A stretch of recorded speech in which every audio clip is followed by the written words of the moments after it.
Hello दोस्तों, आज के टॉपिक में बात करने वाले हम लोग कूलाम का स्थिर विद्युत बल का नियम।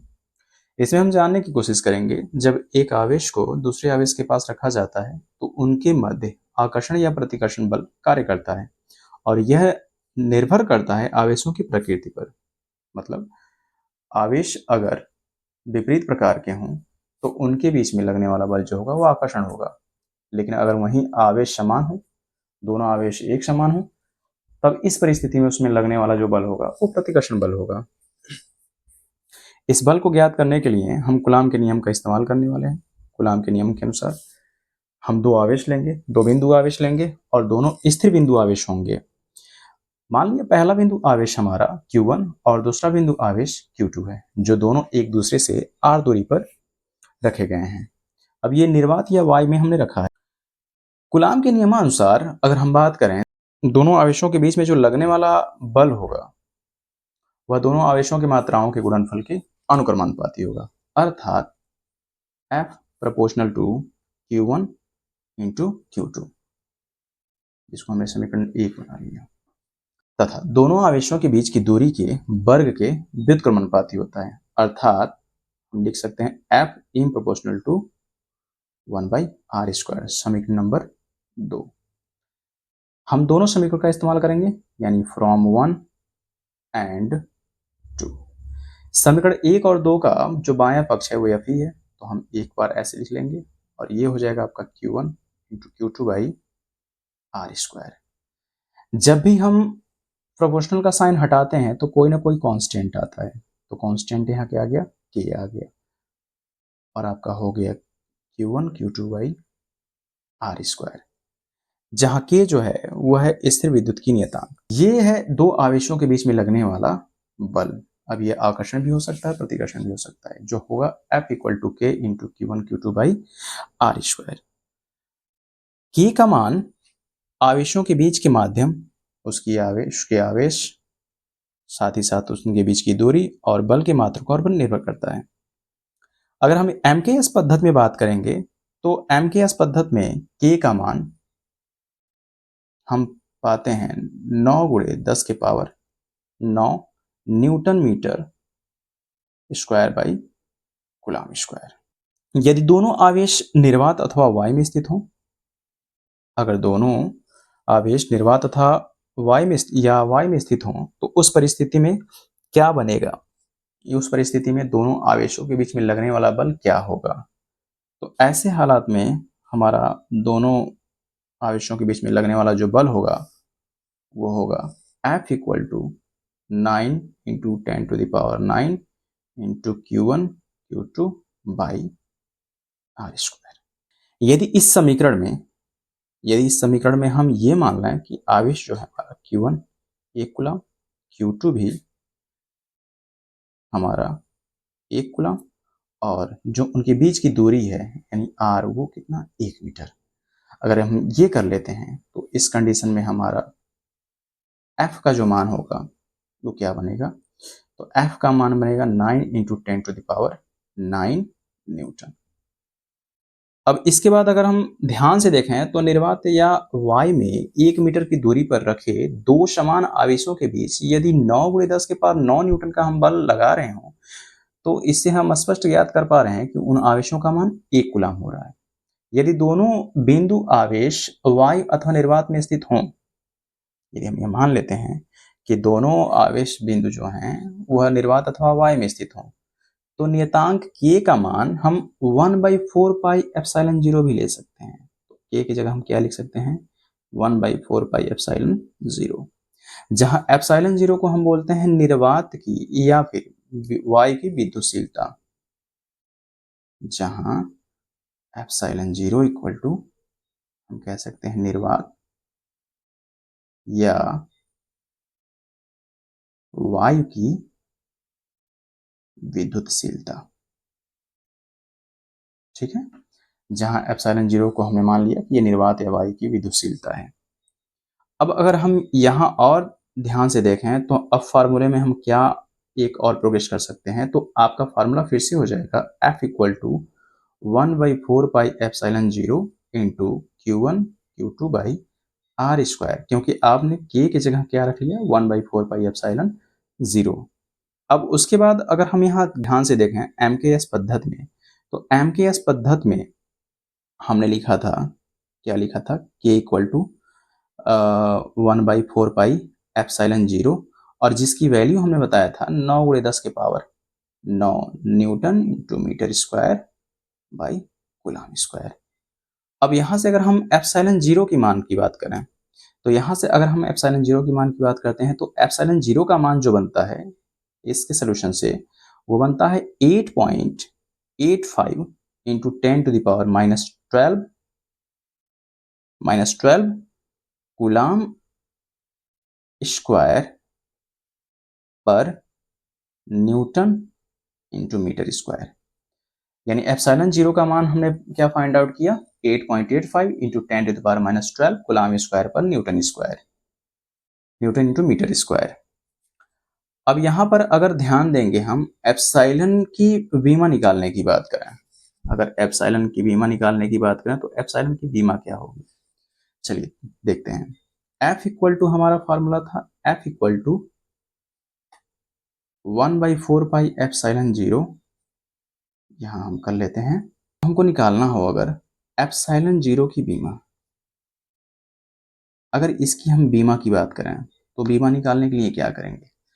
अब चूंकि बीमा निकालना है तो हमें फार्मूले के सभी हिस्सों को देखना होगा। अब ये फार्मूला बना कहाँ से था, तो F इक्वल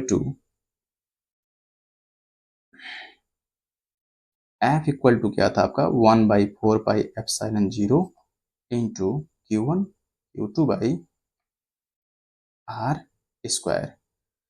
क्रॉस करते हो और एप्सिलॉन का बीमा निकालने के लिए तो हम क्रॉस करते हो, तो आपका आ जाएगा यहाँ से epsilon epsilon 0 equal to 1/4 F pi into Q1 Q2 by r square. हम एप्सिलॉन 0 की बीमा निकालने की बात कर रहे हैं। चलिए 1/4 पाई थोड़ा सा और सेटअप करके लिख लेते हैं, 1/4 pi into 1/f are square, जबकि ऊपर है आपका Q1 इंटू Q2। चूंकि 1/4 पाई तो कांस्टेंट टर्म है तो इसकी बीमा तो बनेगी नहीं, तो बीमा बनना किसका है, Q1 और Q2 की। Q1 चूंकि आवेश है और आवेश बराबर होता है हमारा, आवेश बराबर यानी Q बराबर होता है I into T, I into T. तो Q का यानी आवेश का जो बीमा होगा वो बीमा हो जाएगा A टी, क्योंकि धारा का बीमा A और समय का बीमा T। तो Q1 के लिए AT और साथ ही साथ Q2 के लिए भी AT। जो बल की बीमा होती है, बल की बीमा हमारी होती है MLT−2, MLT−2 तथा R दूरी है तो दूरी की बीमा हो गई L स्क्वायर। अब ऊपर क्या हो गया, ऊपर देखेंगे तो A2 T2 बटा, अब यहां से हम सॉल्व करने की कोशिश करेंगे तो हमारा हो जाएगा ML/3 T−2। बहुत बढ़िया। आगे जब हम चल रहे हैं तो आगे चलने पर हम इन दोनों को, जो नीचे के टर्म में है, इन दोनों को हम ऊपर भेजने की कोशिश करेंगे, और जैसे ये ऊपर आएगा तो इनके जो पावर्स होंगे माइनस में आ जाएंगे। तो m के पावर इनवर्स हो गया, l के पावर इनवर्स 3 हो गया और t का 2 हो गया। बहुत बढ़िया। अब हम बेस पॉइंट रखते हैं m को, तो m इनवर्स 1, साथ ही साथ उसके बाद l की बात आती है तो l पे -3, t पे 2 यहाँ है 2 यहाँ है तो 4 और a पर 2। अतः आप लिख सकते हैं एप्सिलॉन नॉट का बीमा, की बीमा बराबर क्या आ रहा है आपका, m inverse 1 l inverse 3 t को t पे 4 पे 2। तो ये हो गया एप्सिलॉन नॉट का बीमा। एप्सिलॉन नॉट क्या है, निर्वात या वायु की विद्युतशीलता। चलिए दोस्तों, विद्युत बल या कूलाम बल पे इसके बेस पर एक एग्जाम्पल देख लेते हैं। एक क्वेश्चन दे रखा है जो कह रहा है कि दो बिंदुवत आवेश +2 कूलाम तथा +6 कूलाम एक दूसरे से 4 सेंटीमीटर की दूरी पर स्थित हैं। हमारे पास दो आवेश हैं, एक +2 कूलाम का और एक +6 कूलाम का। उनके मध्य विद्युत बल की गणना करनी है, साथ ही साथ ये भी बतानी है कि बल की प्रकृति क्या होगी। चलिए, सबसे पहले हम ये देख लेते हैं कि हमारे इस क्वेश्चन में डाटा क्या है, यानी दिया क्या है। सोल्यूशन में हम चलते हैं, तो सोल्यूशन में हमारा देखते हैं कि हमको सबसे पहले दिया क्या है, डाटा क्या है। तो गौर से हम देखेंगे तो यहाँ पर दे रखा है Q1 का मान, वो कितना दे रखा आपका +2 कूलाम, और वहीं Q2 का मान दे रखा है +6 कूलाम। इनके बीच की जो दूरी है वो दूरी कितनी दे रखी है, 4 सेंटीमीटर। तो सेंटीमीटर को सबसे पहले हम किस में कन्वर्ट कर लेंगे, मीटर में। तो हो जाएगा आपका 4×10⁻²मीटर। सवाल कुछ यूं है, सवाल हम देख लेते हैं सवाल कैसे है। यहाँ पर एक Q1 कूलाम है, एक Q1 आवेश है और यहाँ Q2 आवेश है। यहाँ पर जो आवेश है +2 है और यहाँ पर जो आवेश है वो +6 है। दोनों के बीच की दूरी यानी जो R का मान है वो दे रखा है 4×10⁻²मीटर। अब हमको ये बताना है Q1 और Q2 के बीच में लगने वाला बल। फार्मूला ये कहता है F = 9 × 10⁹ Q1 × Q2/r²। हमारा विद्युत बल या कूलाम बल यही होता है, दो आवेशों के बीच में लगने वाला बल। अब F = हमने क्या कर लिया, 9 × 10⁹ वैल्यू रखते हैं तो Q1 का वैल्यू 2 और Q2 की वैल्यू 6। साथ ही साथ R की जो वैल्यू है वो आपकी बनती है 4×10⁻² और स्क्वायर है तो स्क्वायर कर लिया। अगले स्टेप में चलते हैं तो पाते क्या है, F = 9 × 10⁹ × 12, 6 दूना 12 हो गया, और नीचे कर लेते हैं तो 4 का स्क्वायर 16 हो गया, और ये हो गया घाती 4। बहुत बढ़िया। अब जो कटने लायक है, जो सॉल्व करने लायक है, हम उसको कर लेते हैं। 12 को हम अगर 4 से काटते हैं तो 3 बार में कटता है, और 16 को काटते हैं तो 4 बार में कटता है। तो आपका हो गया 9×10⁻⁹ सॉरी 10⁻⁹। 10⁻⁴ जब ऊपर जाएगा तो ये प्लस में हो जाएगा, जब नीचे जाएगा, नीचे था तो माइनस में था, और जैसे ही ऊपर गया वो प्लस में हो गया। और ऊपर क्या बच रखा है, 3, और बट्टी बच रखा है 4। तो F = 9 × 27 कर लेंगे हम, इंटू 9 घात यहाँ है, 4 घात यहाँ है। नियम ये कहता है कि अगर आधार समान हो और बीच में गुणे का चिन्ह हो तो उनके घातों को हम जोड़ लेते हैं। तो 9 और 4 हमारा घात हो गया 13/4। F = अब हम डिवाइड कर लेंगे, डिवाइड करने के बाद पाते क्या है, तो डिवाइड करने के बाद पाएंगे हम 6.75 मल्टीप्लाई बाई 10⁻30 न्यूटन।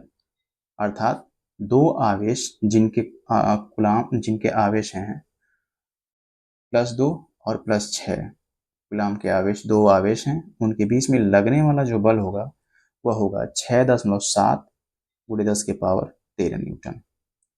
अब चूंकि इस क्वेश्चन में ये भी पूछा है कि बल की प्रकृति क्या है, अर्थात इनमें कौन सा बल कार्य कर रहा है।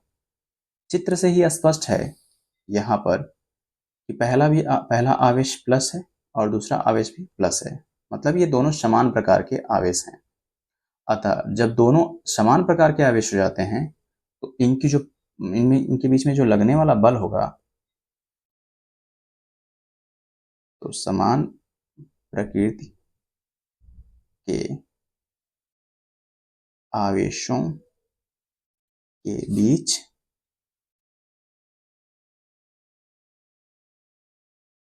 प्रतिकर्षण बल प्रतिकर्षण बल कार्य करता है। दोनों आवेशों के बीच में लगने वाला जो बल होगा वो प्रतिकर्षण बल होगा, क्योंकि दोनों आवेश क्या हैं, समान प्रकृति के हैं।